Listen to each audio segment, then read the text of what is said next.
आज या ठिकाणी आपण ऊसतोड कामगाराच्या समस्या, कारणे व त्यावरील उपाय हे पाहणार आहोत। सर्वप्रथम आपण ऊसतोड कामगाराच्या समस्या पाहत असताना त्या ठिकाणी आपल्याला त्यांच्या ज्या समस्या आहेत, ऊसतोड कामगार हे ज्यावेळेस ऊस तोडण्यासाठी बाहेरगावी जातात, वेगवेगळ्या कारखान्यावर जातात, तिथं सर्वप्रथम समस्या ही अशी आहे की त्या ठिकाणी गेल्यानंतर त्यांच्या विद्यार्थ्याचं शिक्षण जे आहे ते खंडित होतं।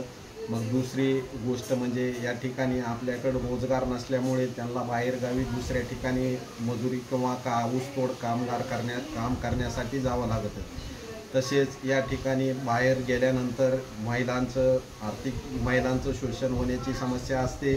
दुसरी गोष्ट विविध प्रकारचे शिक्षणाच्या विद्यार्थ्याचा खंडित झाल्यानंतर हे देखील आपल्याला त्या ठिकाणी विविध रोजगार नसल्यामुळे अशा प्रकारच्या समस्या या ऊसतोड कामगाराच्या आपल्याला दिसून येतात। मग या ऊसतोड कामगारांचे ज्या समस्या आहेत, दुसरी गोष्ट कारणे शिक्षणाचा अभाव असणे किंवा त्या ठिकाणी पूरक शेती व्यवसाय नसणे, विविध प्रकारचे कारणे या ठिकाणी आपल्याला दिसून येतात।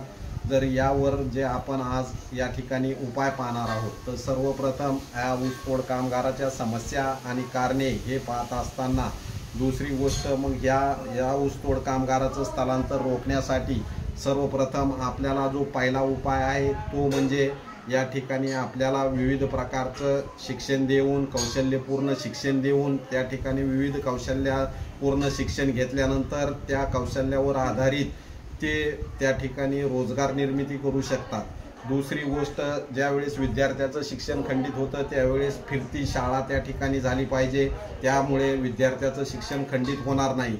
आज आधुनिक युगामध्ये विविध प्रकारच्या टेक्नॉलॉजीच्या माध्यमामधून ज्यावेळेस समजा विद्यार्थी एका विशिष्ट गावाहून त्या ठिकाणी जात असेल, त्या ठिकाणी त्याचं ॲडमिशन असेल, तर त्या ठिकाणी इंटरनेटच्या माध्यमामधून आधुनिक तंत्रज्ञानामधून त्यांचा शिक्षण खंडित होणार नाही, अशा प्रकारचे आपण उपाय करू शकतो। दुसरी गोष्ट, त्या ठिकाणी आपण अशा प्रकारे या विविध प्रकारच्या ऊसतोड मजुराच्या कामगारांच्या ज्या समस्या आहेत त्यामध्ये सर्वप्रथम जर या ठिकाणी ज्या ठिकाणी भागात ते राहतात त्या ठिकाणी विविध प्रकारचे रोजगार जर उपलब्ध करून दिले तर अशा प्रकारे त्यांना स्थलांतरित करण्याची वेळ येणार नाही। विविध प्रकारचे या ठिकाणी कौशल्यपूर्ण शिक्षण देऊन रोजगार निर्मिती करणे, मनरेगाच्या माध्यमामधून विविध प्रकारचे काम जर या भागामध्ये आपण केले तर अशा प्रकारे ऊसतोड कामगारांच्या ज्या दुसऱ्या ठिकाणी स्थलांतर करावं लागतं हे स्थलांतर रोखण्यासाठी आपण यशस्वी होऊ शकतो।